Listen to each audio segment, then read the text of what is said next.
And now, if you would all please turn off your cell phones and join me in welcoming our first speaker, Christopher Hitchens.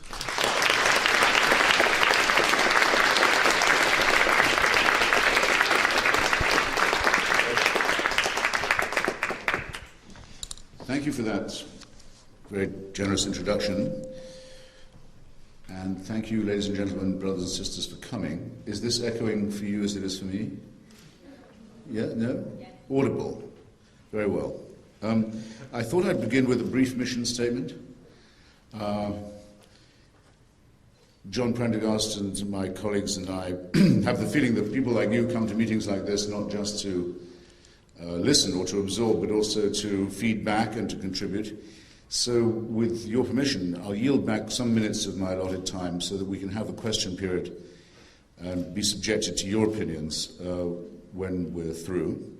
That's the first thing. The second is I'm incredibly relieved to be followed by John Prendergast, who knows a great deal more about this subject than I do, and who I think it can fairly be said of him, he'll be introduced, I'm sure, on his own, that without his efforts, the question of Darfur might have completely disappeared from the headlines and the political agenda. I can speak for myself, having been taken by him to Uganda to investigate the crimes and atrocities of the Lord's Resistance Army, one of the most vicious organizations on the planet, that he has the full knowledge not just about how to think about genocide and its consequences, but also some very important suggestions about what to do about it, which frees me, in the time I've left for myself, to confine my remarks essentially to how to think about it linguistically, how to define, how to confront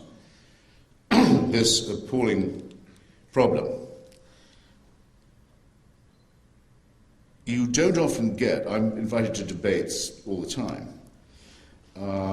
It's very seldom that I'm asked to take the anti-genocide position in a debate, and then told, and then Mr. whoever it might be, or Madame whoever it might be, will be taking the pro-genocide one.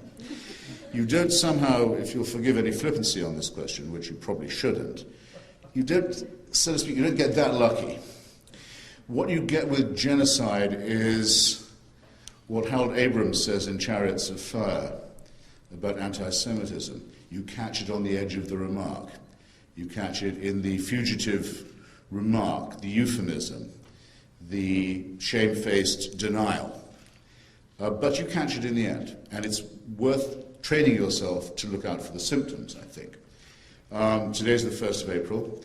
In a couple of weeks, the Armenian population of this city, and many others, I hope supported by you, will be commemorating the terrible day in 1915 when the Ottoman and Turkish authorities gave, in effect, a general order for the mass destruction of the Christian Armenian population of the Ottoman Empire.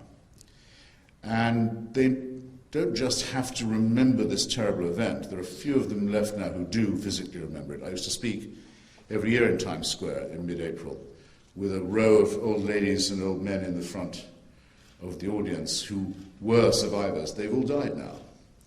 And they all died not just in the knowledge of what had happened to their families and their friends and their communities, and the extirpation not just of them physically, but the destruction of their churches, the destruction of their libraries, the renaming of their towns, the attempt to erase them from the map, the production of new atlases in Turkey that failed to show there was ever an Armenian province, the cultural erasure.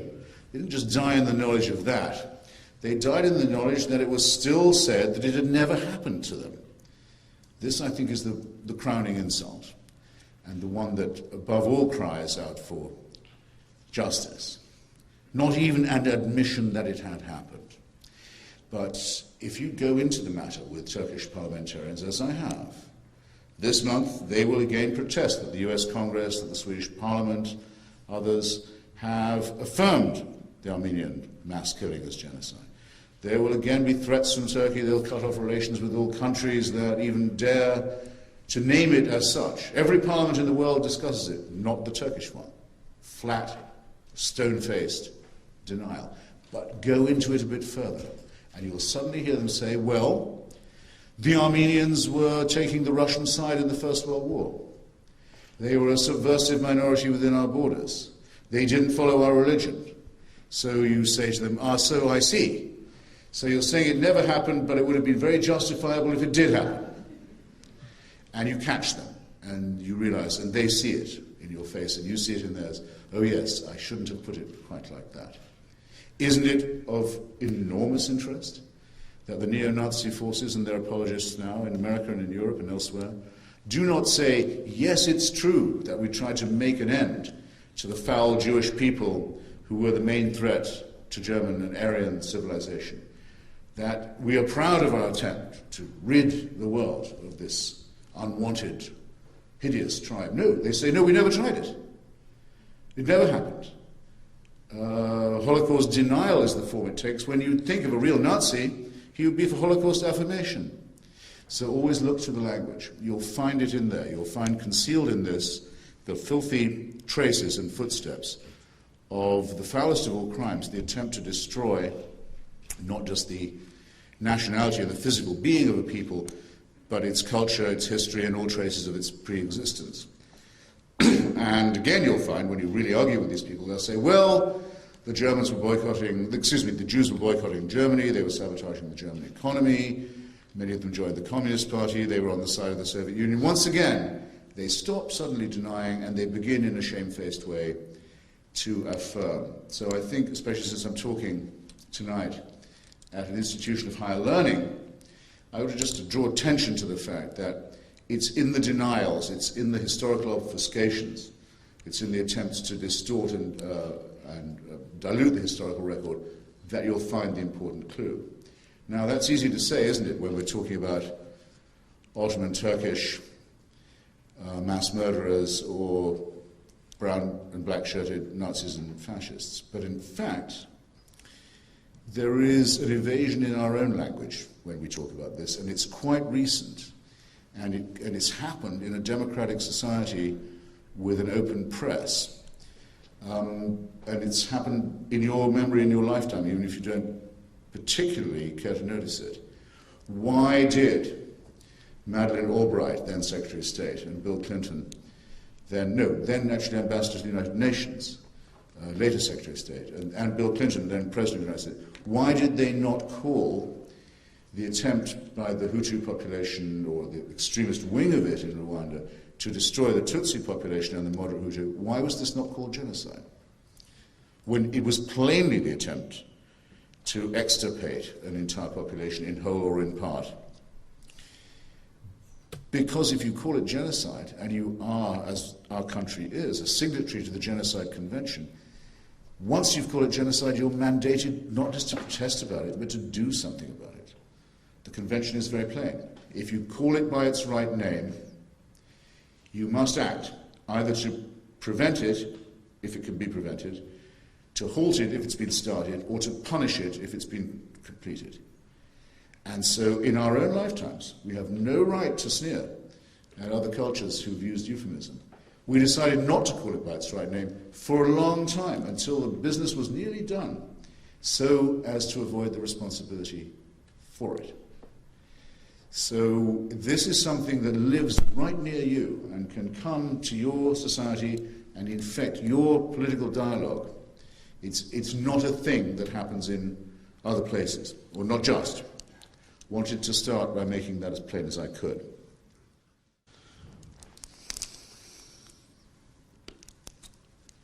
I should add, and I'm partly going to leave this to John, but I remember very well going to see Colin Powell when he was Secretary of State under the last administration, and him finally agreeing, after being pressed for nearly 2 years, to call what was happening in Darfur genocide, and for the same reason, the same reluctance, the same reason. If we call it that, it means we are responsible for doing something about it. Now, nobody forced your country or your government to sign the Genocide Convention, but it's a solemn pact once you have signed it.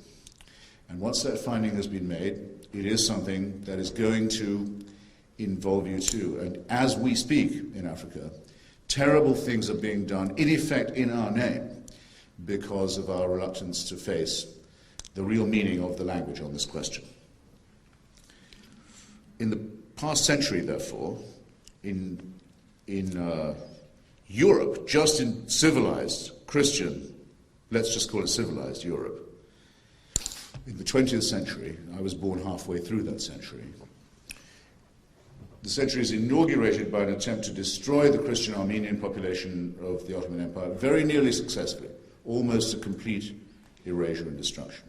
It climaxes in the middle of the century with an attempt to destroy the Jewish people of Eastern and Central, and indeed Southern Europe, which is also very nearly successful. It almost succeeds in the utter destruction of a whole people, a whole culture, a whole architecture, a whole library system, very nearly a language.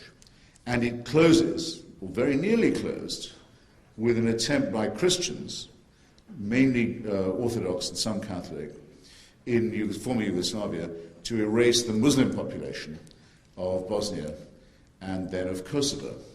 And some of you, I can tell by looking, aren't quite old enough to remember this, but those of you who do will remember how the people of Kosovo were loaded onto the trains at gunpoint. We thought we'd never see this again in Europe. We thought we'd never see this again after the end of the Second World War, after the end of the Cold War, after the fall of totalitarianism, that we would once again see people being actually packed onto the trains for mass deportation and their homes taken away from them and those who resisted shot out of hand, as they already had been, as if to encourage the idea of flight and exile and deportation in Bosnia.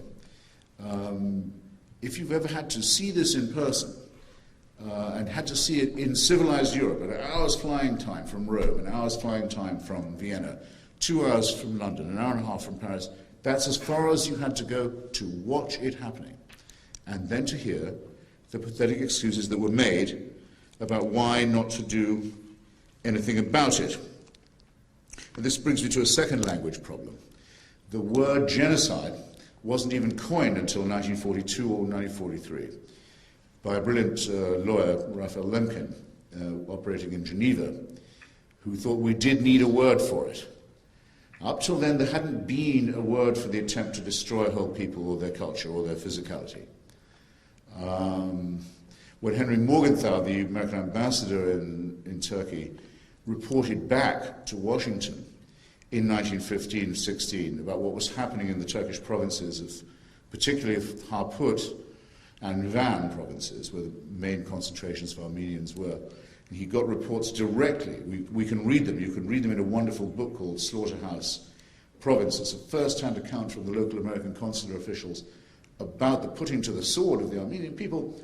Morgenthau reported to the State Department, what is happening here and what we can witness to is a process of race murder. In a way, race murder is a more electrifying, more galvanizing term, isn't it, than genocide. Genocide is somehow rather technical. It's almost too clinical. Race murder gives you a better sense of what we're talking about and how it might feel to witness it. But then for humanists like myself, and I hope yourselves, the whole term race is problematic. I mean, what we argue is that the human race is not subdivided by species. We are only one species. All the other divisions between us are, in a sense, artificial. And this raises another question, not an uninteresting one. Can genocide be committed by people of the same ethnicity upon one another? It's not an unimportant question at all. The million or so Cambodians who were killed by the Khmer Rouge were being killed by fellow Cambodians. It's true that the Vietnamese minority in Cambodia was singled out for an especially vicious and barbarous treatment, but in general, it was Cambodians upon Cambodians. Does this qualify as genocide? Do we think of ourselves racially, or do we think of ourselves as human? Very worthwhile subject, I think, possibly to divide and to disagree about, but we know it when we see it. We know the idea of what I would call exterminism, the idea that all those who don't agree, or who don't belong, or who somehow haven't subscribed to the right ideology, must be killed. And the same, I think, is going to face us very soon in the case of North Korea, where the population of North Korea is being starved to death and enslaved by other North Koreans. You probably know that the average height of the surviving North Koreans, those who came through the famine of the last decade, is 6 inches less than a South Korean. It takes a lot of cruelty to starve people down by 6 inches. But it was done, and it's going on now as we're sitting here. And many of those are people who are going to die or be hopelessly stunted, especially the children, mentally as well as physically. And the question is, well, is this too the kind of thing that ought to mandate intervention, as the Genocide Convention does? And this is a question I'm only going to ask. I'm going to hope that you will come up with some answers. I think I said totalitarian a moment ago. If I didn't say it enough, when we used the term final solution, which was the Nazi expression for, or euphemism you might say, for the Jewish question, Endlösung in German, final, put an end to it, over. You see there the totalitarian mentality. You see the idea that there are problems that can have final solutions, that there are ideologies, that there are ethnicities, parties, religions that are absolutist, that can bring an end to history, that by sheer force, by sheer will, by sheer cruelty, can destroy everything in their path. The relationship I want to suggest here to you is a very close one between the genocidal mentality and the totalitarian one. It's when you get a supreme leader. It's when you get a race theory that promotes one tribe of humans above another. It's when you get a theocratic belief that all those who don't subscribe to the one true faith are going to hell anyway, so why bother to keep them on the planet? It's out of totalitarianism and its a special method, which is total war, that you get the idea that people can be treated as rubbish, as germs, as vermin, as viruses, which is why another euphemism, ethnic cleansing. Ethnic cleansing doesn't sound too bad, does it? Until you think of its implications, which are that certain people are simply filth and only there to be cleaned up or cleaned out. It's only then you see yourself looking straight down the gun barrel of the totalitarian regime, party, religion, or system. Someone ought to tell me when I'm trespassing on the time I said I'd restrict myself to. We didn't agree, did we, on someone waving me a card? Do I have a moment or two left, do you think? 2, he thinks. Christ. Okay, I think I could probably do it. So what I would want to call this fusion between the totalitarian idea and the genocidal method would be something like this. The synthesis would be exterminationism. And the terrifying thing about that is it's one thing to think about being able to vaporize a whole people or a whole class of people or a whole nation of people. And it's another thing to be actually able to do it. And that in the time we live in, the means by which a genocide can be accomplished have become a lot more sophisticated and somewhat more widespread, even than were available to the National Socialist Party in Germany. And it's this that's really begun to worry me and other people who follow this subject. I've seen the attempt to destroy the Kurdish, non-Arab peoples of northern Iraq. I've actually smelled the chemical weaponry and the poison gas that was used in Halabja and elsewhere. If you want to know what totalitarianism smells like, it smells a bit like chemical weapons and the sound of people coughing up their own lungs and burns that won't go out and won't go away. And thousands and thousands of people can be killed in an afternoon with weapons like this, and then they go on dying. To the number of, we think, about 180,000 in a few months. A really serious attempt in front of our very eyes to make away with a whole group of people. I saw the same happening in Bosnia, in Europe in my own lifetime. I've seen North Korea, the most grotesque totalitarian state that exists. And I've also seen something important that I think must be mentioned. When this happens to the Kurds, when it happens to the Armenians, when it happens to the Bosnians, it isn't just happening to them. If we watch it in silence, if we watch it with complicity, if we allow it to happen, we are all endangering ourselves. The ideologies that do that to them are ideologies that in the end will do that to us too, that express the real intention to subjugate the human race or to intimidate it by force. In fact, in the most celebrated example of genocide of which we know, that of Nazi Germany. It became very plain in the end that Adolf Hitler also wanted the German people to be destroyed if they couldn't carry out the great task of cleansing Europe of Slavs, of Poles, of Gypsies, under the organizing, regnant principle, the racist principle of anti-Semitism. They didn't deserve to live either. He would bring on destruction so there wasn't one brick piled upon another in the whole of Germany too. So it's a duty of solidarity that we owe. It's not a matter of compassion. It's not a matter of feeling just sorry for people who are subject to mass murder and deportation. It's a matter of realizing that those who will do this sincerely intend the destruction of our civilization as well. And if that one finger is still up, I should probably close and invite your questions later by saying this. When the war against fascism in Europe began, a huge number of people, educated people, intellectual people, thoughtful people in Europe and in America thought that you could stay out of it, thought that it was an internal affair of Germany, an internal affair of Italy, an internal affair even when those countries invaded Spain. It was still something that could be contained, that could be ignored, something beyond the seas, something that happened, as the British government said about Czechoslovakia when it was invaded by Hitler, to a faraway country of which we know nothing. And everybody knows the price that had to be paid by civilization for ignoring and postponing that reckoning. And it's a price we continue to pay. So our civilization has actually never recovered from that horrible moment. And at that point, Ernest Hemingway wrote a wonderful novel about Spain. And it's called, as you probably know, For Whom the Bell Tolls. And it's from a great sermon by the English poet John Donne, who says,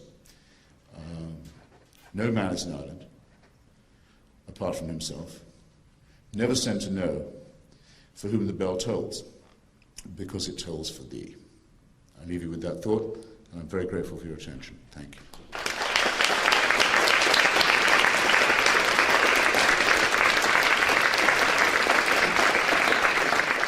Help me in introducing John Prendergast.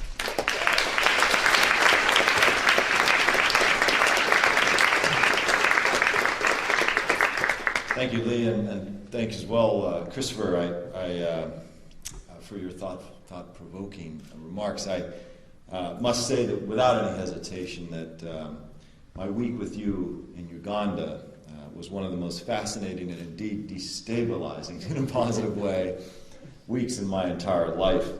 I think everyone in this room should get to experience a week with Christopher Hitchens in a forgotten war zone somewhere in the world. We should award door prizes, in fact, a week, a weekend, even a night with Christopher Hitchens at Dojo or one of the other bars around the area. Guaranteed a life-altering experience.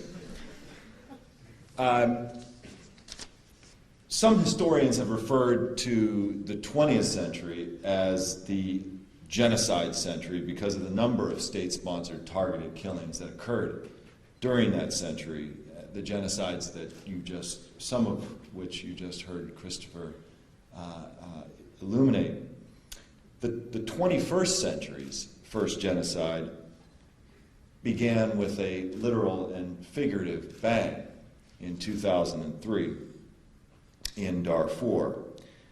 In a few short years there, we've seen hundreds of thousands dead and approximately 3 million people rendered homeless by the tactics of war pursued by the regime in Khartoum that is responsible for this genocide. These millions of people that are displaced are an incomprehensible number. So I wanted to tell you about one of them. Amina lived with her 4 children in a village in North Darfur. And she woke up one morning to the sound of huge explosions in the center of the village. And she ran outside to see what was happening and realized as she watched these government bomb planes traveling in the distance that that her town had just been bombed. And amidst the confusion and all of the screaming, she could make out an even more terrifying sound in the distance. What she could hear was the sound of horses, lots of horses, which meant only one thing in 21st century Darfur, the Janjaweed were on their way, the dreaded militia of Darfur. She collected her 4 children, ran back in the house, gathered what she could, and the kids and her began to run for their lives. They were aiming for a group of hills, maybe 500-600 yards outside of the periphery of the village. But soon she was overtaken. They were overtaken by one of the Janjaweed horsemen. Amina grabbed one child in her left arm, one child in her right arm, and then leaned over the other 2, as she told me, and hoping in some way that she could protect her kids from whatever fate was about to befall them by the hands of this militiaman. But he reached down and he grabbed her 5-year-old son, Adam, out of her right arm, and before she could react, he flung little Adam into one of the buildings that was on fire. And Amina had to choose at that moment whether to run into the building to try to save her boy or to continue to run with her other 3 children. She chose the latter option in a horrifying Sophie's choice. And she could hear little Adam screaming, "Mother, Mother, save me," in the distance, but she had to keep running. They made it about 200 yards, by her estimation, outside of the village when another Janjaweed militiaman rode up in front of them. And this one, as she had repeated the effort to try to protect her children, this one reached down and pulled her 7-year-old, a little boy named Assam, pulled him out of her grasp and shot him 3 times in front of her eyes. Numb and overcome, Amina kept running, somehow finding the strength to pull and push and prod her 2 surviving children along with her.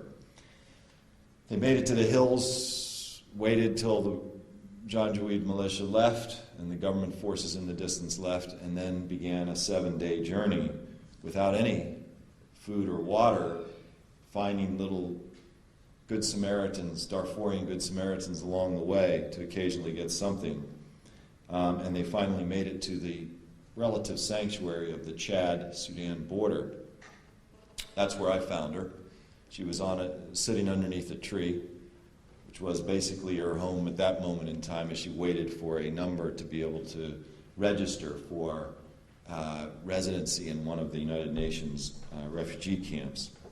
So we spent the afternoon talking about her life and about what she aspired to once in the camp and potentially then in the future if peace were to return to Darfur. And at the end, when it was time to leave, she suddenly stood very straight and looked at me with very fiery eyes and said, "You, now that you know, you must do something."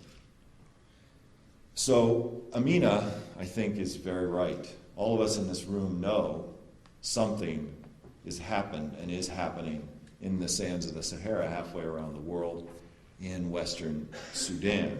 And we hear echoes of many of the places that Christopher talked about in the stories of Amina and others like her who have survived or not the genocide in Darfur. But before we figure out what we can do in responding to Amina's entreaty, is we have to understand why this particular genocide is happening or has happened, depending on your perspective, and then ascertain what we can do. For the half century that Sudan has been an independent country, it has been a deeply troubled one. The former colonizers, Egypt and Britain, turned over a country that was deeply divided and profoundly unequal at the time of its independence in 1956. So for these last 5 decades, a small group at the center of the country has controlled everything and has used overwhelming force to destroy any opposition to those unequal political and economic relationships.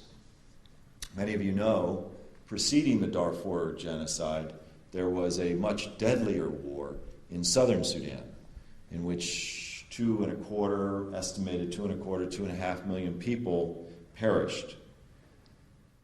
Darfur is just the latest symptom of Sudan's diseased state.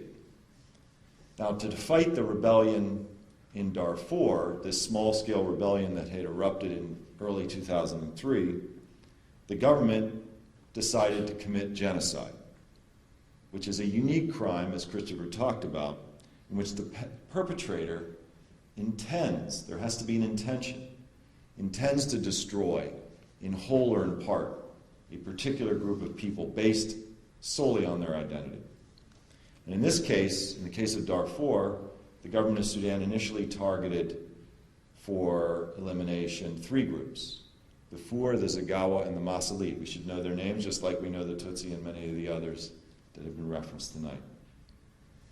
To accomplish that task, the government has armed, and not very differently from other genocidal regimes, has armed and organized the militia, which we talked about in the story, Amina's story, the Janjaweed.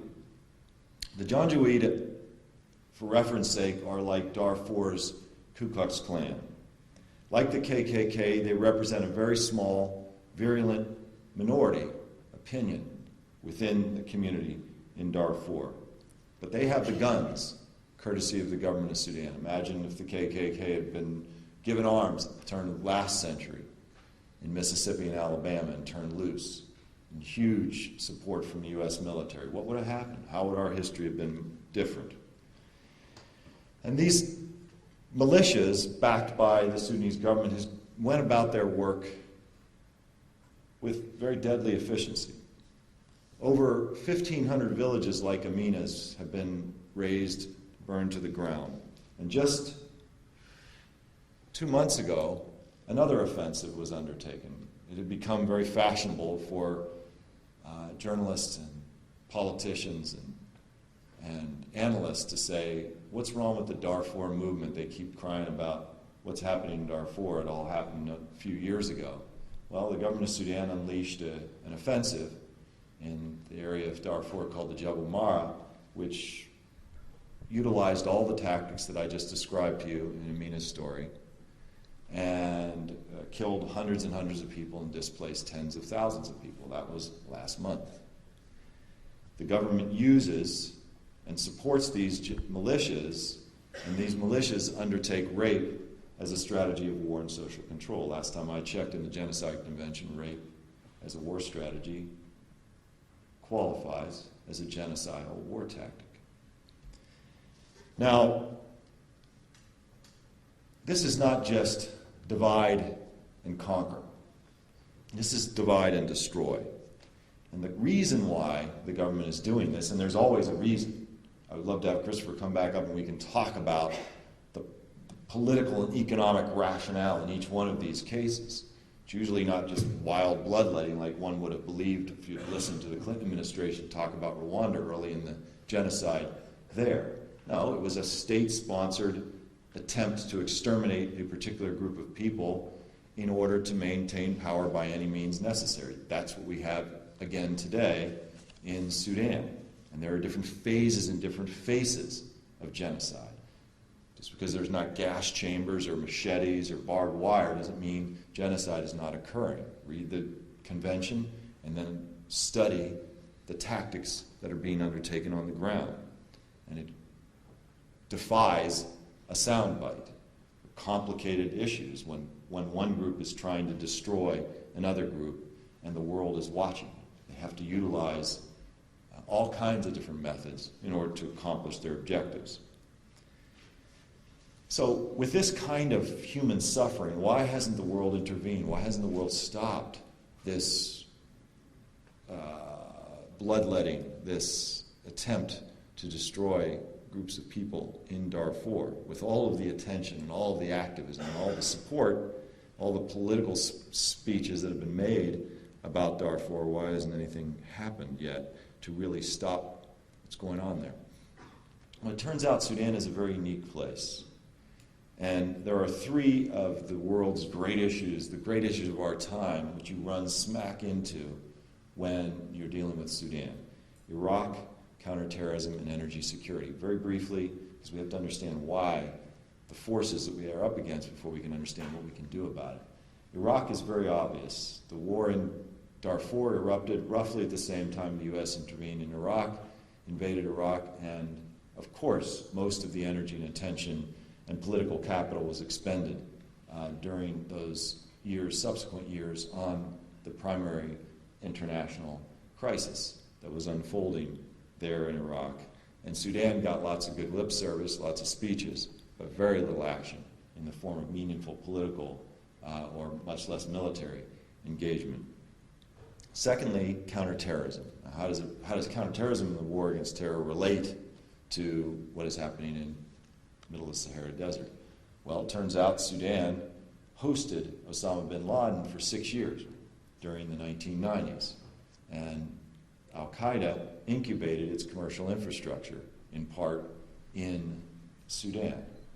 And the relationships that the Sudanese government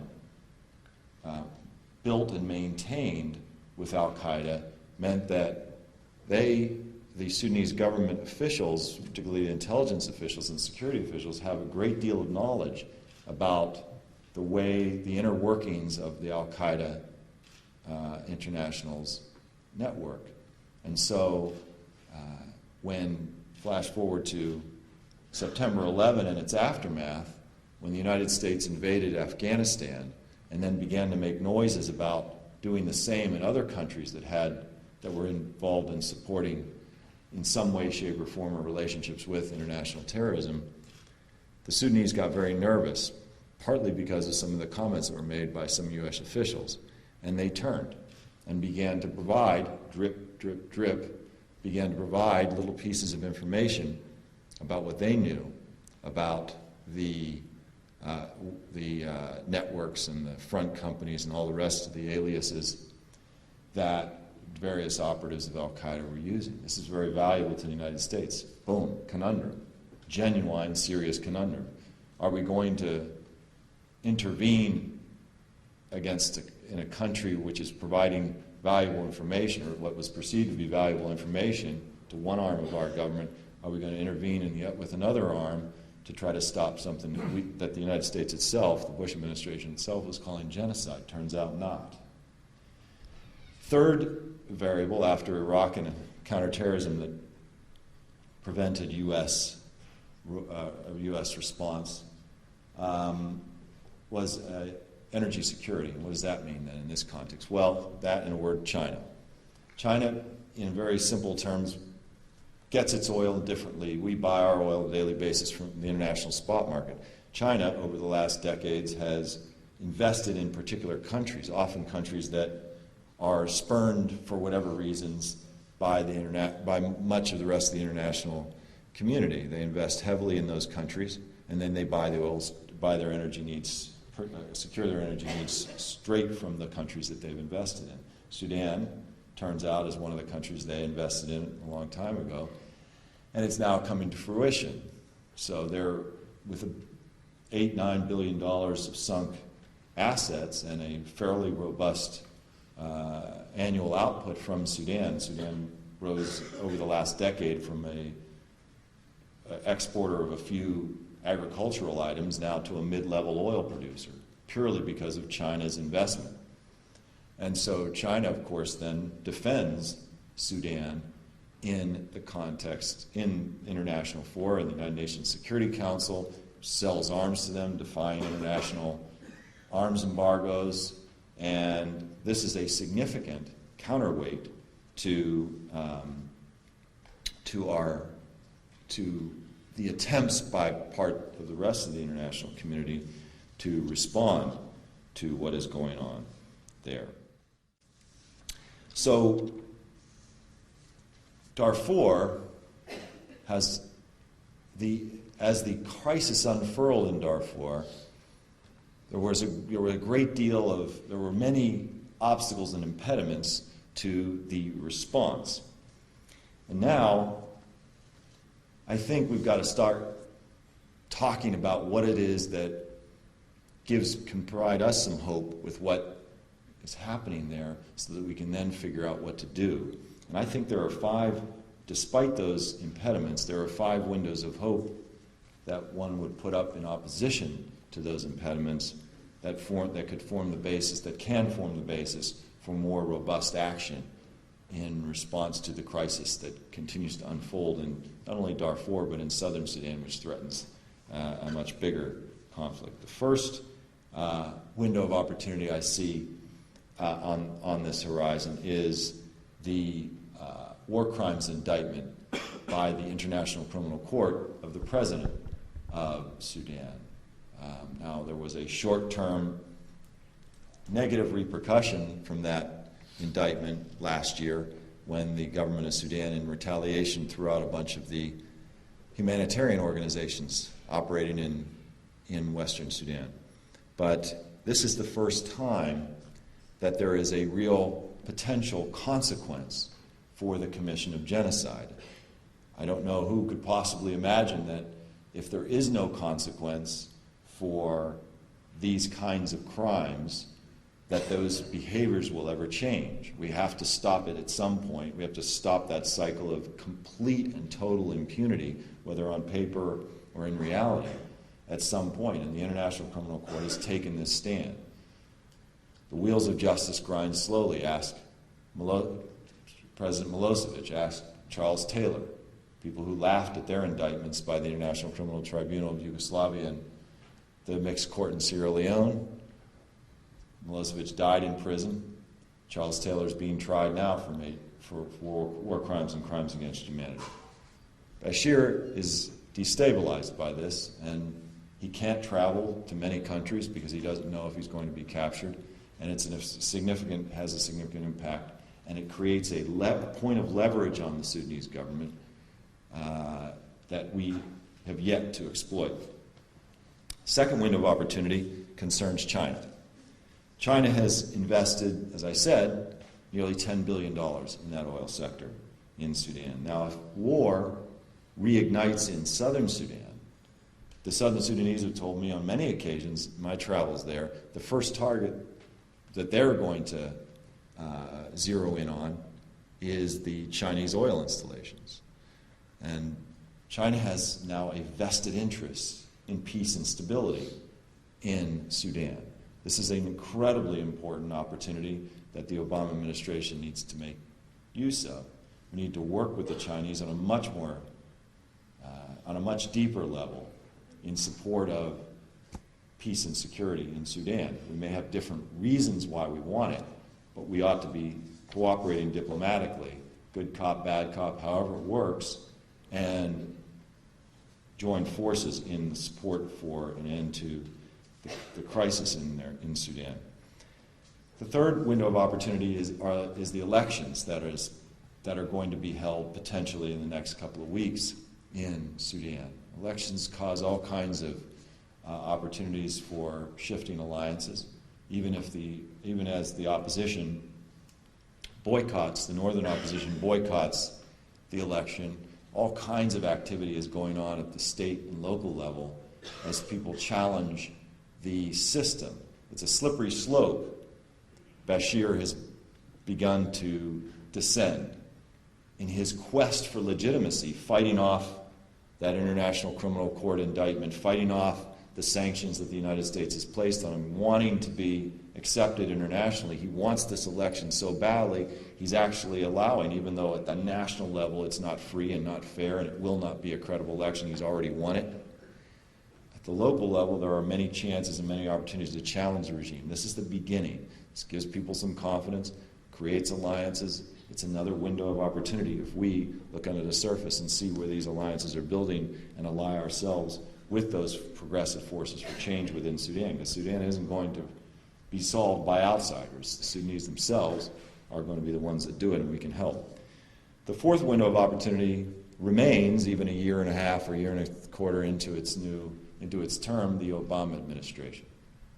Still, Sudanese all over the country believe that based on the past record of the president when he was a senator, based on the past record of the vice president when he was a senator, based on the past record of the Secretary of State when she was a senator, based on the past record of the United States ambassador to the United Nations when she was in the think tank community during the 8 years of the Bush administration, that based on those four people having four of the senior-most positions in our national security apparatus and having been so aggressively supportive of real action in Darfur and real action in southern Sudan, that maybe we'll get somewhere. So sea legs having been gotten now, potentially in the aftermath of the health care bill, slowly but surely, we may see Obama come into his own as a foreign policy president. It took President Clinton a long time. Christopher talked about 1994. You could continue after that. There were gaffe after gaffe, mistake after mistake, until Clinton, over time, through those mistakes, through all those, through all that inaction, began to find his voice and his approach to foreign policy. I believe the same will be potentially true of President Obama. So we hope, but in the meantime we criticize and we go after this because they aren't doing anything and they need to do much more. In fact, the special envoy that he named is a counterproductive force often, Scott Gratian. And so we spend a lot of our time criticizing and critiquing what he's doing and trying to provide alternative approaches more consistent with what Clinton, Biden, Obama talked about what they were going to do when they were senators and when they were candidates. Fifth window of opportunity I would suggest is all of us. For the first time since the word genocide was invented by Raphael Lemkin, as Christopher mentioned, we are seeing, and we have seen, the formation of a mass movement of people willing to stand up against the genocide while it was and continues to happen. And I think this is the game changer that Sudan needs so desperately. I think if we look collectively, groups like this all over the United States, meeting in churches, meeting in synagogues, meeting here in schools, meeting in town halls, community centers, together we have the chance to do something that has never been done before, which is to potentially create some kind of political cost, some kind of political price for politicians who don't take a meaningful stand against these kinds of human rights crimes while they're happening. So let's talk for just a minute about what a meaningful stand by a politician, by a diplomat, by a government official, by President Obama, by the United States Congress, what would that mean right now? Well, I think what's needed more than anything else in Sudan is actually very simple and very cheap. And we've actually done it before in Sudan. More than anything else, I think the country needs from us, the United States, leading an international effort, what I would call a peace surge that gets at the root causes of war, this cycle of conflict that has occurred since independence that we talked about at the beginning, and the root causes of why genocide would be perpetrated in the context of that war. And back that peace surge up with real consequences for the commission of further crimes. We all know that America, by far, has the largest army in the world, but we also have the largest diplomatic corps in the world as well. We know how to make peace. We did it, we helped do it in 2005 in southern Sudan, a war far bigger, with far more at stake than the war in the western part of the country today in Darfur. The U.S. led the peace process there. Secretary Powell talks about it as one of his accomplishments of his term as Secretary of State. And that was a war that everyone said, just like they're saying today about Darfur, was a hopeless war with divided rebels and all of the other kinds of reasons that people say Darfur is just an interminable, hopeless conflict. So we actually do know what to do and how to do it if we want to end the crisis in Sudan. So back to Amina finally. Remember what she said. Now that you know, you must do something. And that's something I think means raising our voices. I can tell you from my own experience, having worked in the White House and the State Department, the United Nations, and in Congress, that when voters like us in this room begin to raise our voices in unison, in a clear way, with certainty about our objective, attention will be paid. And the incredible thing in the 21st century is that we can raise our voices and fight genocide right from our laptops and right from our living rooms. And Mark Hanis, who's going to follow me, will tell you a little bit about the kind of things that you can do. And I will only frame the beginning, or sort of handing the baton to him, by saying that if you look at the last century of this country's history, one could make the case that real changes have occurred in the context of people's movements. We've seen the real shifts occur in our historical development from the women's movement, from the civil rights movement, from the labor movement, from the environmental movement, from the peace movement even in some cases. And finally, we have the outlines, the beginnings of an anti-genocide movement. And any one of us in this room can be part of it. The key is to look at your own skill set, look at the massive social networks that all of us have through all the new media tools that particularly students are so adept at utilizing. So that just the number in this room can be multiplied by 100 if we have a purpose, which we want to alert people to know. I was looking at a journal recently which talked about what were the most effective ways that got people involved or interested in causes. And the third most effective way that the poll respondents cited was that they had seen an ad that was very effective, and they were compelled to respond in some way, through action or through money, through charity. The second leading response by people who were involved in causes was that they saw some celebrity got involved in a particular issue, and they decided, once they learned about the issue, that they wanted to help too.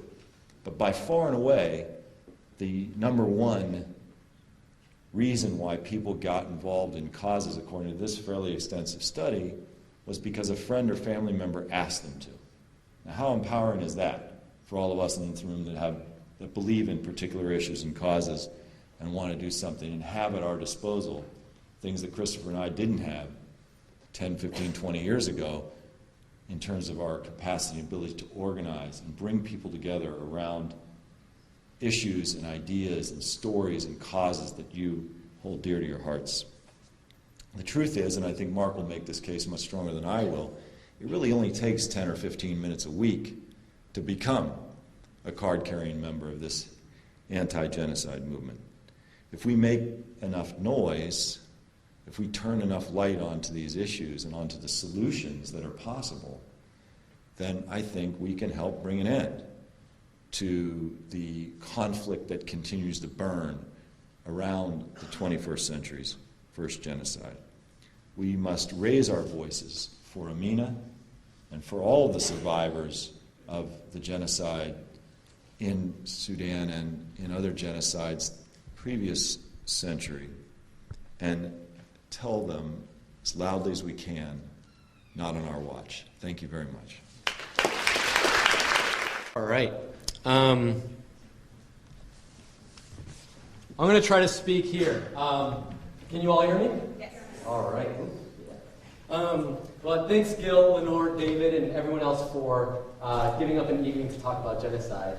Unlike Christopher or John, I've put Red Bulls under your seats, so you guys, I'm joking.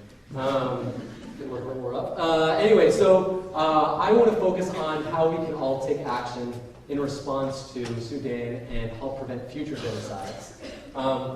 Before that, I'll briefly talk about why I'm speaking after the esteemed Christopher and John. 4 of my grandparents were Holocaust survivors. My mother's mother was 8 years old and was an orphan when the Nazis took over Austria. And she was able to get refuge in the United Kingdom on the Kindertransport, where they only allowed Jews if they were 16 years or younger. So she made her way to Glasgow, Scotland, where she met another Holocaust survivor. They got married and had 3 daughters. My mother was the middle one, born and raised in Glasgow, Scotland. Like Christopher, I can do the British accent. Like, everyone knows, but no one really lives and sounds Scottish. My mom hated the weather, so when she was 17, she left Scotland and went to Southern California and started working there. On my father's side, his parents were in Auschwitz. And at the end of the war, they tried to get refuge here in the United States, but were denied entry. They tried Cuba, were denied entry, and finally made their way to Ecuador in South America. And there they met, they got married, had 1 son, my father, who was born and raised in the capital. He was visiting my mother in LA, or visiting LA, met my mother. They got married and decided to raise a family in Ecuador. So I grew up for 18 years in the capital, in Quito, belonged to the one synagogue in the country, made up of about 100 families. And everyone was a survivor or descendants of survivors. And so every Shabbat service, every high holiday, every Holocaust Remembrance Day, many of the elders still had the numbers tattooed on their arms. And they would always remind the congregation and anyone that they could of 2 critical lessons. 1, never forget how 6 million Jews and 5 million others were systematically exterminated for who they were, and the world largely stood by. And 2, and it's equally as important, never ever let it happen again. Doesn't matter if you're Scottish, American, Ecuadorian, Jewish, or not. Never allow people to be targeted for who they are. And when I was 18, I graduated, and I was fortunate to get a scholarship to come to the United States. And as John and Christopher mentioned, I heard what was happening in 2004 about Darfur, stories like Amina. And I was really troubled, given with my background, that there seemed to be a lot of similarities with the Holocaust or previous genocides, Cambodia, Bosnia, Rwanda, and yet people weren't making connections. The details are important, it's critical so that we can help address it, but there's some themes where, yes, there was anti-Semitism, yes, there were tension between the different tribes in Western Sudan, people were being systematically targeted, governments were manipulating that tension to make it justifiable to target and exterminate people for who they were, and justifying it for bogus reasons for the rest of the population to either be complicit or complacent. And fortunately, because the U.S. and the Allies, we were able to stop the Nazis from completing the final solution. Albeit late, it was a success. My grandparents, the fact that I'm alive today, was because of Americans and others refusing to be bystanders and actually taking action and helping liberate the Jews in the camps. And I felt like here was an opportunity to do the exact same thing with what's happening today, modern day atrocities, whether Sudan, Congo, Burma, or other places. So the question is why? And I was fortunate to come across an amazing book that I encourage you all to read. It won a Pulitzer Prize by a dear friend of John's. Her name is Samantha Power. And she looked at all the genocides of the 20th century and asked why. Why is it that after the Holocaust we say never again, and yet fail at making that phrase meaningful with each successive genocide? What lessons have we learned in order to actually prevent and stop genocide? Surely we must be getting better at it because it keeps happening over and over again. And we focused on three of the reasons why we have failed at stopping genocide. And unless we change these 3 things, we'll continue to fail at preventing and stopping genocide. And those 3 things are protection, political will, and permanency. The protection part is critical because when we hear today, or when we tell others after today about what's happening in Sudan or Congo or Burma, our brains put that information, unfortunately, in the same bucket as the tsunami or Katrina or Haiti. And that is to say, we treat genocide and mass atrocities like natural disasters. And that is a fundamental mistake because all the people being harmed isn't because of a hurricane or a tidal wave or an earthquake. It's because of other human beings. But by responding to it like a natural disaster, we give humanitarian aid, food, water, medicine. And don't get me wrong, it's important. It's what's keeping people alive on a day-to-day. But if that's the only thing we do, or the bulk of what we do, it's simply inappropriate. Can you imagine if that's just what Americans did, our parents, grandparents did during the Holocaust? The Nazis would have succeeded at completing the final solution. Well-fed, but dead. And so what we need to do is stop treating genocide as a humanitarian crisis and start treating it like a security crisis. focus, keep our eyes on the prize, protecting innocent civilians. The second thing is, as you've heard John and Christopher mention, is that politicians are really good at the rhetoric. Oh, this is awful, we can't do it. And so they often use the excuse of, we didn't know or we didn't have the ability. And we did know and had the ability in each of the previous genocides to maybe stop them, prevent them, or at least save hundreds of thousands of lives as an early response. So the question is why? Why is it that the United States government, the most powerful government in the world, fails at making never again mean anything? The answer is really simple. It's this. There is zero political cost to an action in the face of genocide. There are not enough Americans, if any, or we're trying to work on that, who are willing to get beyond being educated and getting political to stopping genocide. What we need to do is hold our policymakers in the Congress and the executive branch accountable, similar to how we do it on many other issues. You know, abortion, gun rights, immigration, Israel. Americans don't just get educated on this, they actually pick up the phone, they get on email, they write a letter to their policymakers saying, do something. My favorite examples are in Florida with that woman Terry Schiavo. All of you remember she was on TV all the time. Americans didn't just get educated, they picked up the phone, they got on email, they wrote to Congress and the White House saying, do something. And what was the response? Congress held special sessions past midnight. They held special sessions on Sunday. They were pulling all-nighters to write a piece of legislation for one woman. Former President Bush cut his vacation short, flew back from his ranch to Washington, D.C. to be waiting in the Oval Office to sign a piece of legislation for one woman. But in Sudan, Congo, Burma, where hundreds of thousands of people have their lives at risk, Congress and the White House talk the talk and don't match it with action that's needed. Why? Because we're not getting political about stopping genocide. And that's the only way we're going to make never again mean something, is if we get political. Which ties into the third P of permanency. And that is when Americans do get political, and we do organize coalitions and organizations, when the genocides are over and the politicians say, never again, we believe them, and we dissolve these institutions. So we created the War Refugee Board to help Jews get refuge here, and afterwards, poof, it dissolved. Then Bosnia, we created the American Campaign to Save Bosnia, poof, it dissolved.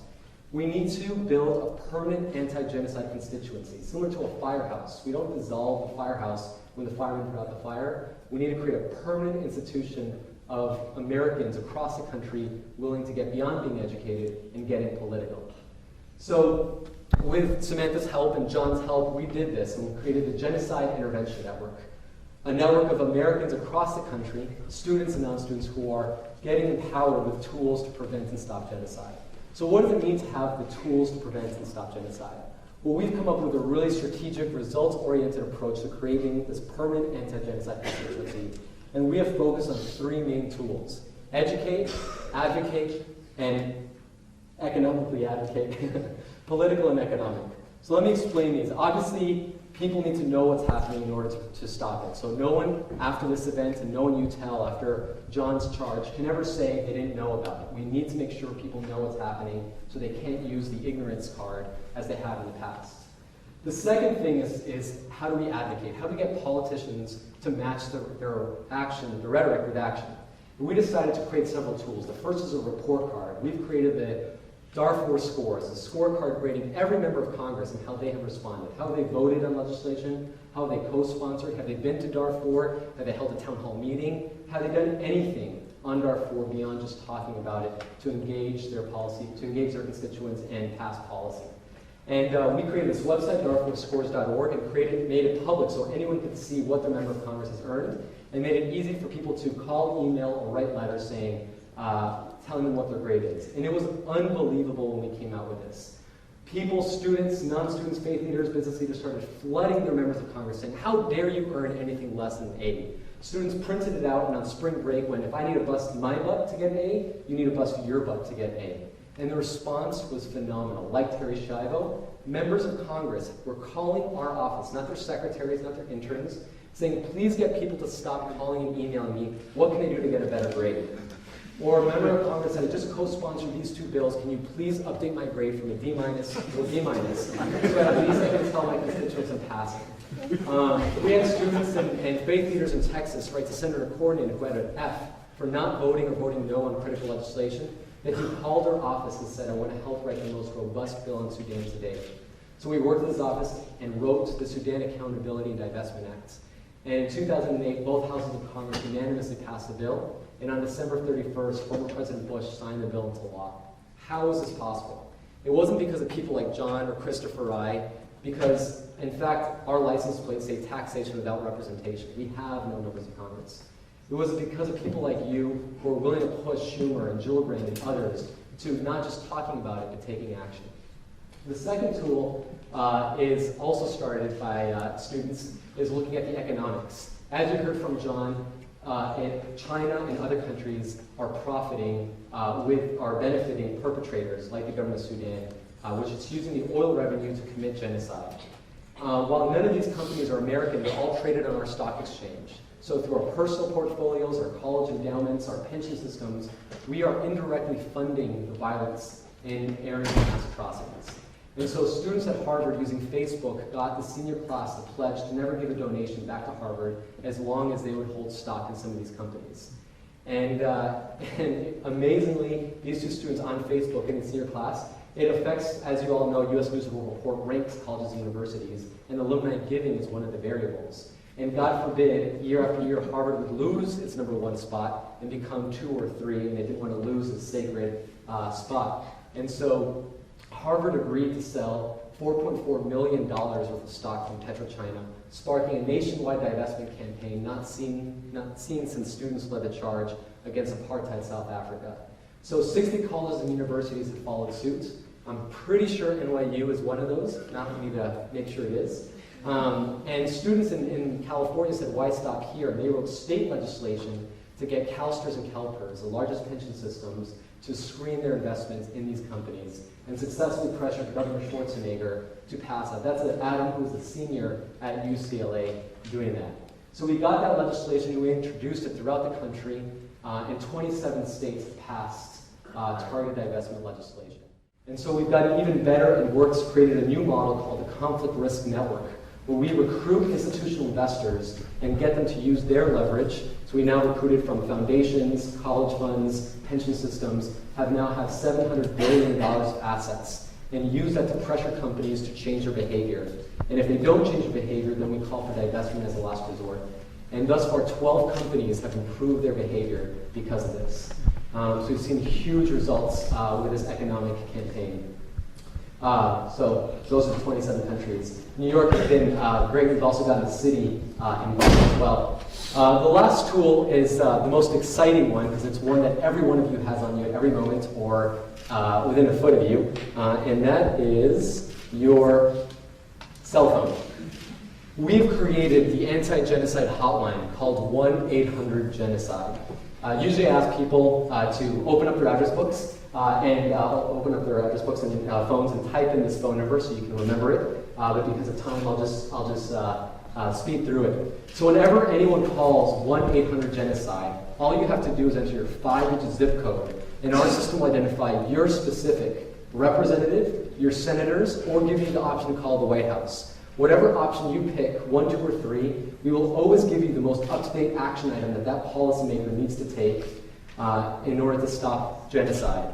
And so if Schumer's voted for a bill but Gillibrand hasn't, we will tell you. And then we will connect you for free to their office so that you, as a New Yorker, can tell your rep, senator, or President Obama what they need to do to help stop genocide. And the best part is we can track it real time. So we can always tell Schumer, Gillibrand, 10,562 New Yorkers have called you to vote for this bill. Why aren't you voting for it? And they can never use an excuse. And it's been phenomenal. We've had over 30,000 people call the number. And literally, members of Congress have called me into their office saying, please, please, please, get people to stop calling. What more can I do? Most recently, we did a campaign with the Enough Project, Saved Our Four, when the National Security Council was meeting, and the Deputy Secretary of State was in that meeting. And we had 1-800-GENOCIDE go to the State Departments to make sure that they were going to include the main points John has mentioned to help stop the atrocities. And after 75 calls, the Deputy Secretary of State called saying, we got the message, please stop calling. So it doesn't take much to get policymakers to hear the message. Moving forward, it's not just about these ad hoc approaches. So we're looking at 8 areas in the world where there's mass atrocities. But what we need to do is get ahead of the curve. Madeleine Albright and William Cohen were commissioned by the Holocaust Museum to look at very clear ways our government can get better ahead at preventing atrocities. So if you hear Jews being called vermin in the Holocaust or Tutsis being called cockroaches in Rwanda, why wait for the atrocities to begin in order to engage? And so the two of them and others spent over a year looking at clear blueprints to help prevent and stop genocide and produce this report, the Genocide Prevention Task Force, with 34 recommendations on what Congress and the executive branch can do to help prevent and stop genocide. And we're fortunate because later next week we're going to have a bill introduced in the Senate, likely by Senators Russ Feingold and John McCain. It's been extremely bipartisan legislation on these issues to help realize some of these key recommendations. So we really need you to push Schumer and Gillibrand because they don't care what I think or John or Christopher, they care what you think here as voters in New York.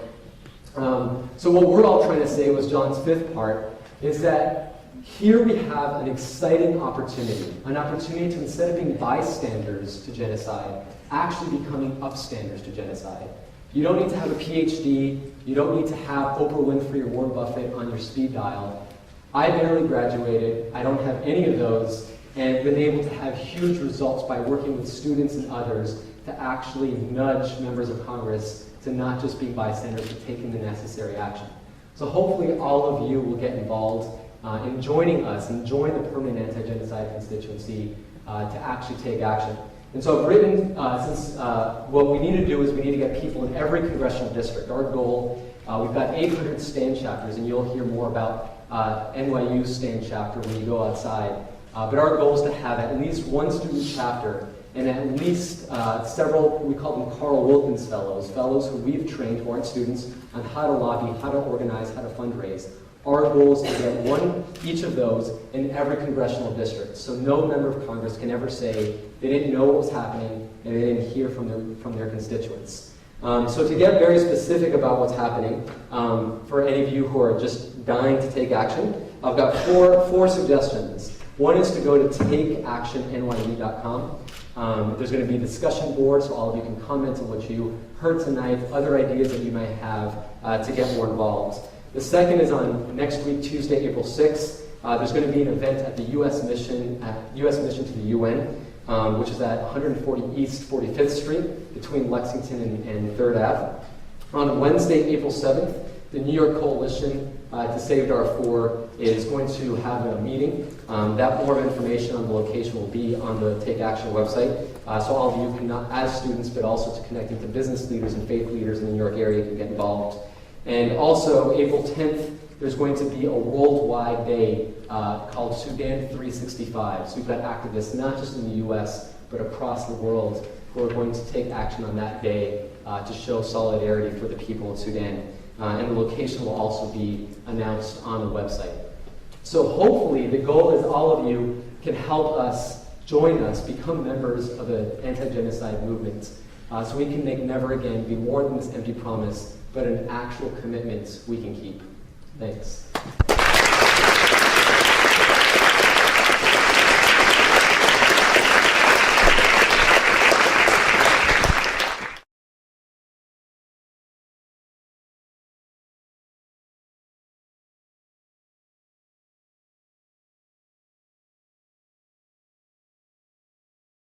All right, I've got a question.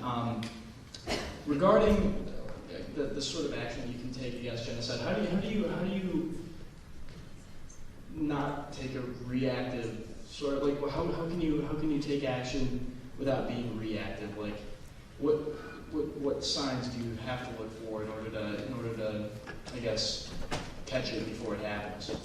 Preemptively. Yes. Exactly. Am I wired? Mm-hmm. Yeah, I wanted to say a word about this before I decide I'll reserve it for now, I suppose. Not that I prompted you for this question. You promised I didn't plant you.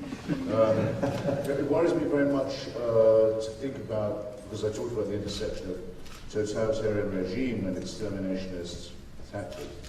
It disturbs me very much to think that something that's been a nightmare since I was a kid, an apocalyptic government getting hold of an apocalyptic weapon, is in our immediate future, perhaps twice.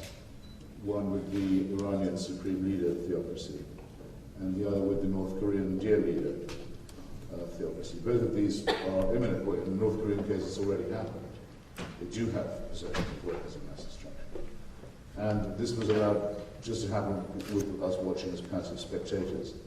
Concerns me very much. Even if they only want these weapons for intimidation purposes, for strategic ambiguity, for blackmail, which is actually my suspicion, it nonetheless means that by acquiring them, they've negated international law, especially with Iran. They signed solemn undertakings with the UN, with the European Union, with the International Atomic Energy Authority, with a number of other negotiating partners, swearing that they weren't using their nuclear facilities for weapons purposes. If that turns out to be a lie, which I think it has done, it means international law has been totally negated. And it means, furthermore, that from then on, we have to make nice to this regime. We have to be polite to it. We have to say, we're okay, now we live partly in your world. And I find that thought completely unbearable. So I think it should have been said already. It actually has been said by the UN, by the EU, by the IAEA, and by every candidate for the presidency of this country. Under no circumstances will the Iranian theocracy acquire thermonuclear weapons, or nuclear weapons, to be more exact. But that turns out to be an empty thing to have said.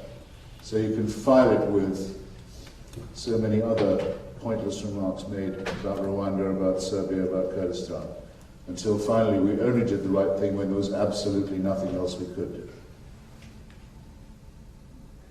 Why don't we just go right down the road and we'll go that way next time. But you had 3 Ps. I'll throw 4 Ps at you. There's a framework for preemptive, preventive policymaking.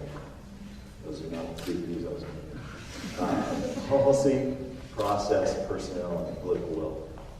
You got to get the policy right. In other words, you got to seed the existing national security strategy and all the other elements of the infrastructure of our foreign policy deliberation, the basis of our foreign policy deliberation, with statements and pronouncements, at least in words, and then have to be, of course, followed by deeds of the other 3 Ps, saying that preventing genocide, preventing human rights crimes, large-scale human rights crimes, is in the national interest of the United States. And we're seeing that. We saw that beginning in the last couple of years of the Bush administration. We're seeing it intensify during this administration.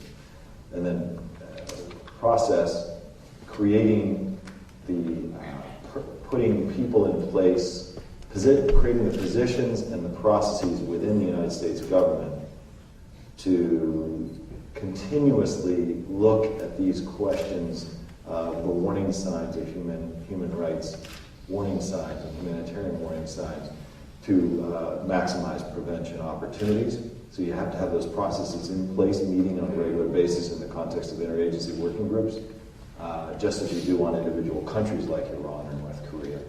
And I worked in the National Security Council and realized that policy can be driven or not by virtue of how you organize internally a government strategy.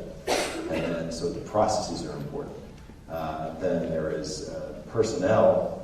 I mean, you can have all the wonderful policy in the world and set up these fantastic processes, but if you name someone who doesn't get it, or someone who's not willing to be an upstander in the context of their position, then you're up the creek without the proverbial paddle.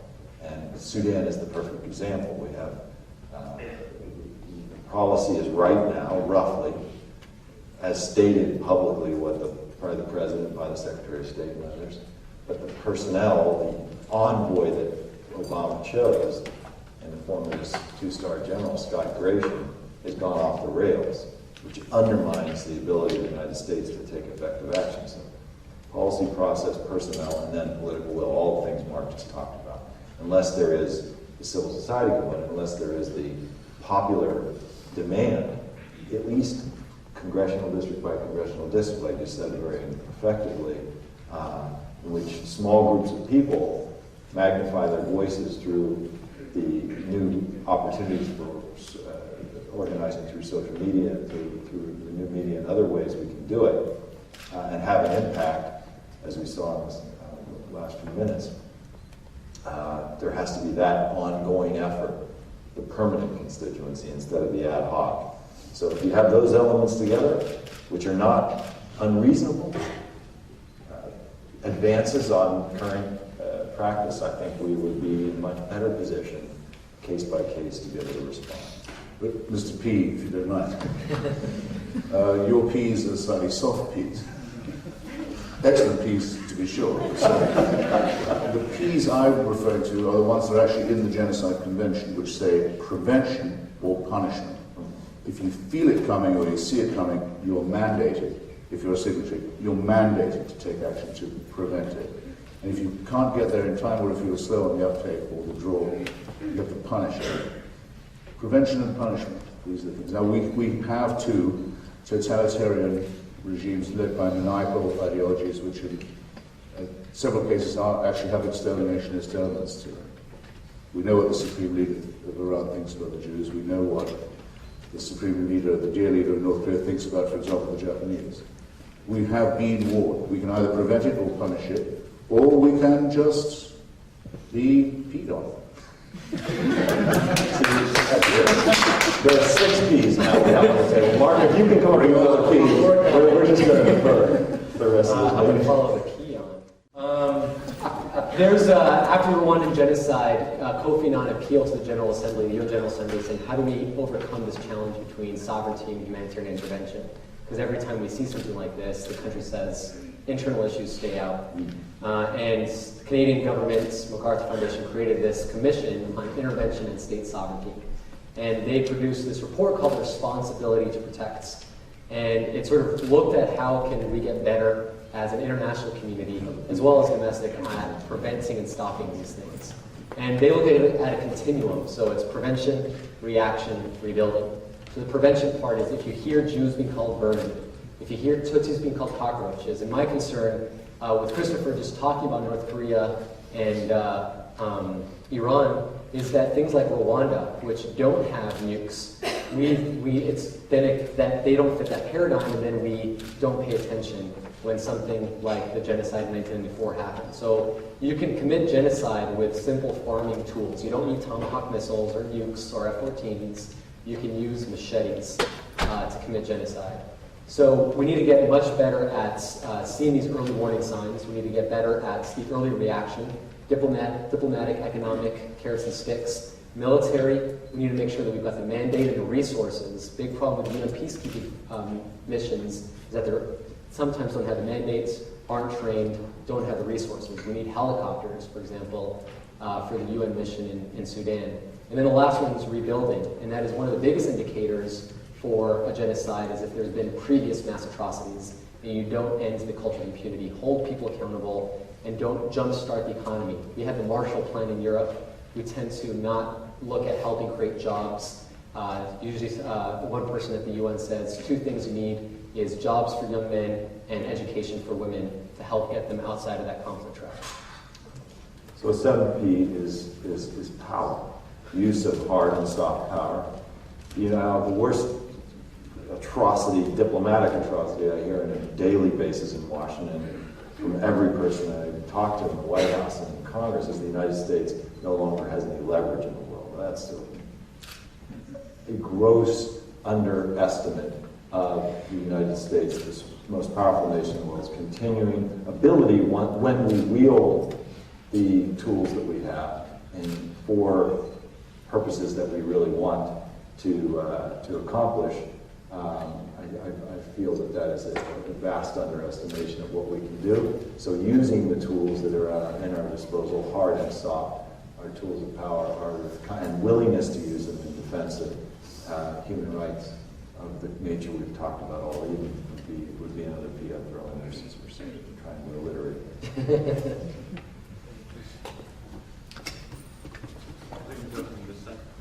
Great. My question is more about after genocide has happened, specifically kind of talking with examples from Rwanda, kind of aimed at John Prendergast, right? What do you think the role of communal courts in Darfur could be. I was kind of surprised that you didn't list that as one of the things that could be focused on as a response. And how do you think, in general, like thinking on a macro level, something like the Genocide Intervention Network could work after genocide has happened to help repatriate and make amends? Well, you heard from what I was saying in the talk, I don't believe the genocide has ended in Darfur. It was just being undertaken by the mean. So the applicability of the post-genocide environment in Rwanda, where victors' justice in the context of local communal courts, which is really one of the only ways they could undertake such a massive justice-seeking and reconciliation-seeking effort. We're not there yet in Darfur. However, in the context of the peace process now, introducing elements involving post-conflict judicial mechanisms, state, local, and international, is crucial if we're going to have a sustainable peace in Darfur. We're not, on the basis of this current whitewash that's going on in Doha today in terms of the peace process that they're calling it now for Darfur. But if a serious peace process were to follow in the footsteps of the failure that we're going to see unfold over the next few months, it would involve a comprehensive approach to the issues that have spawned the conflict, which then spawned the genocide, one of which is the cycle of impunity that needs to be addressed at multiple levels, including how the communities can be involved in their own way, using their traditions, not Rwandan traditions, how those kinds of approaches can be maximized and supported locally, at the state level, and internationally.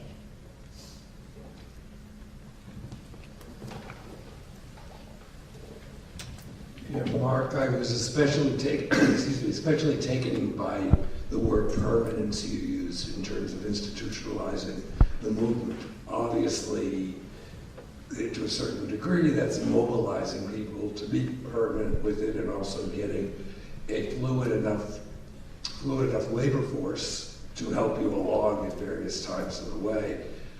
On college campuses, for example, where a lot of this will germinate and develop, have you any thought of modeling public interest research group type labor, or even you made the reference that we respond so well to natural calamity, the same short-term labor in this regard as people for years have been going down to help rebuild New Orleans for weekends, for short terms. Anything like that that might be of interest to this group in terms of actually giving days as opposed to indeed that 15 minutes you were talking about? Yeah, that's a great question. So we've studied a lot of how other groups mobilize on their issues. So we've met and researched the NRA, Rubon, Sierra Club, APAC, Focus on the Family, looking at what are the best practices that they use to mobilize citizens to pressure their policymakers. And so we've created, with students coming out of Georgetown and GW, created the Students Anti-Genocide Coalition, STAND. So there's tiers of engagements where you can give 15 minutes a week, or you can become a chapter leader. You can get involved in our student board, so it's by and for students. They come up with the programs, they just need to stay within budget and the law. And students, that was one of the things that we had learned with student organizing, that's students want to have as much autonomy as possible. So we do multiple things throughout the year. We've got campaigns, like some of the events I mentioned, that people can give days. As you're hearing, it's weird that April is a month that every major genocide is commemorated. The Holocaust, Cambodia, Armenia, Sudan, all have many days that you can take action to commemorate. Take action. Sorry? In the wasteland, TSA begins by saying April is the cruelest month. Why is it beyond his ears? So there's that. We also team up with Enough and Save Our Four and hold a national conference in the fall. So we had 1,000 people come in November. We're going to do it as often as people want to come to DC, train them on how a bill becomes a law, how to organize, how to fundraise, how to write op-eds. And then we do that the first 2 days. They hear from experts talking about the areas of mass atrocities. And then the third day, we set up appointments for them to go on Capitol Hill and lobby their members of Congress. And in fact, between March 29th and April 9th, we've got all these days, we've got